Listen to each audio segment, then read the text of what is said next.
Você conhece alguém que acordou no meio da noite e não conseguia se mexer, não conseguia gritar, nem pedir ajuda? Você sabia que isso é uma situação mais comum do que você imagina? Nós estamos falando da paralisia do sono. Eu sou Mayra Moreto, sou neurocientista e vim aqui ajudar você a lidar com essa parassonia e muitas outras. Porque a paralisia do sono, ela nada mais é do que uma parassonia, onde a pessoa acorda, não consegue se movimentar, ela não consegue gritar e ela tem impressão, 70% das pessoas têm impressão de que tem uma presença no quarto. Então, as pessoas associam essa parassonia a uma experiência mística, alguma coisa espiritual, alguma coisa religiosa. É muito comum as pessoas, ao invés de procurarem uma ajuda de um médico do sono, irem procurar uma ajuda espiritual.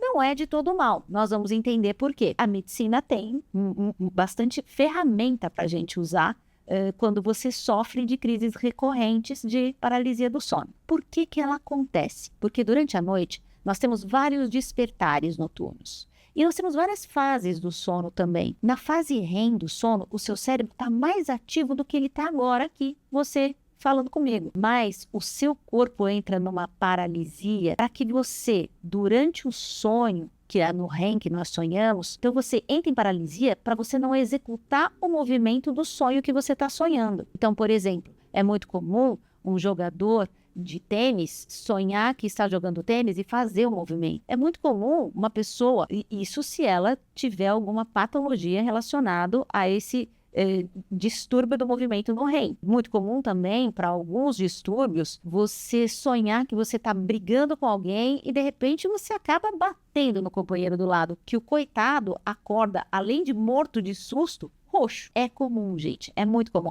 É comum as pessoas chutarem a parede, darem socos na parede. Então, assim, acontece muito. Por isso que essa paralisia é muito importante. Mas, se você acordar no comecinho, na transição, que você está entrando no REM, ou quando você está saindo dele, muitas vezes, por N fatores, existe uma dessincronia entre o seu cérebro que está acordando e esse processo de retorno da paralisia do REM. Então, é como se o seu corpo ficasse atrasado ali para ligar os motores. O cérebro acordou, mas os músculos não acordaram. E é nessa hora que você não consegue se movimentar. É nessa hora que ela vem junto com uma alucinação. Por isso que as pessoas acham que ela tem uma presença no quarto e levam para uma conotação mais espiritual. Ela sente um peso no peito. Por quê? Porque o tórax também está em paralisia. Então, a respiração fica mais pesada, fica mais difícil. Tem uma lenda do sul de Minas, que é da pisadeira, que é uma lenda bárbara. Essa pisadeira, ela seria uma mulher, uma figura assim assustadora, com os cabelos brancos e é uma mulher muito magra. Eu vou ver se eu consigo a figura para deixar aí para vocês, que ela fica de cócoras no peito da pessoa e a pessoa não consegue respirar. Mas e aí? A gente já sabe que a pessoa não respira por conta do pé da pisadeira. A pessoa não respira por conta dessa paralisia do REM. Mas e daí? Dá para passar mal? Dá para morrer? Dá para não voltar mais? Não. Ainda bem que não. Essa parassonia, ela é benigna e ela acontece geralmente por esse atraso mesmo, né? Do nosso corpo de retomar as atividades dele. Eu falo no livro A Ginástica do Sono que tem várias dicas para você lidar com essas e outras parassonias, mas eu falo nesse livro que é como se a gente estivesse indo dormir. Você vai desligando as luzes da sua casa, né? Começa lá no quintal, na sala, depois o corredor, o quarto e você deita para dormir. Para você acordar, você vai ligando, né? Você vai ligando o quarto, o corredor, a sala, o quintal, a vida começa ali. Nessa parassonia é como se o seu corpo ele não fosse ligando em ordem, ele desregula essa função. E é por isso que você não consegue voltar. Mas existem várias dicas que a gente pode dar para que você consiga lidar com essa parassonia. Mas antes de falar das dicas, que é muito importante, é a gente falar do que causa essa parassonia. Uma das primeiras coisas que causa essa parassonia é a falta de sono, que vai se acumulando durante os dias da nossa semana. Então, você vai acumulando falta de horas de sono produtivo, vai criando um cansaço e isso é fator desencadeante não só para essa, como para outras parassonias que a gente vai falar mais para frente aí. Fora isso, o estresse é um outro fator muito desencadeante, porque hoje a gente quase não consegue gerenciar o nosso estresse. Nós vivemos em pico de estresse e isso associado à falta de sono, fator desencadeante para a parassonia. Outra coisa que também desencadeia, alguns medicamentos.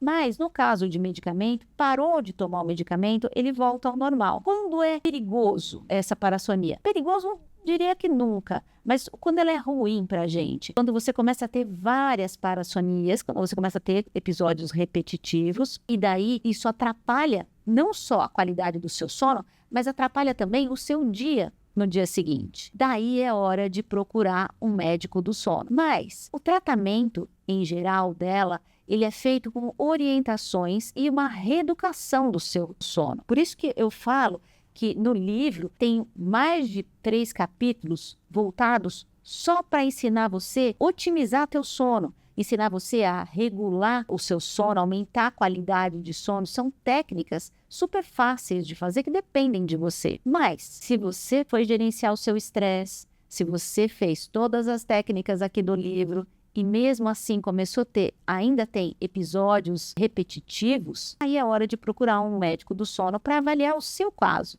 Se você, através de exames, eles vão eliminar outras parassonias e achar uma forma adequada para que o seu sono seja suficiente para você. É muito importante a gente educar o nosso cérebro para dormir, é muito importante a gente não aceitar não dormir, é normal, porque todas as nossas patologias, todas as nossas doenças, hoje, a maioria são desencadeadas por falta de sono. Porque é no sono que você recupera o seu corpo de todo o estresse oxidativo do dia a dia. Se você não faz todas as fases do sono, você não consegue recuperar. E aí você vai desencadear doenças. Fora isso, nós temos uma herança genética de muitos genes de doença, desde câncer, Alzheimer, vários genes. O fato de você trazer isso na sua herança genética não quer dizer que você vai desencadear essas doenças. O que faz com que você desencadeie as doenças é a forma com que você leva a vida. É a quantidade de estresse, a quantidade de falta de sono, de falta de horas produtivas de sono que você tem. É a alimentação desordenada,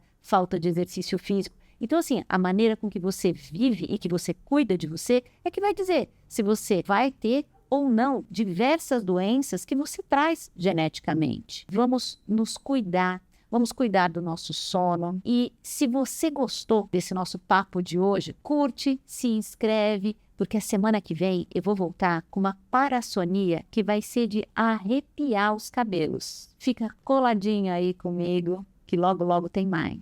Muito obrigada.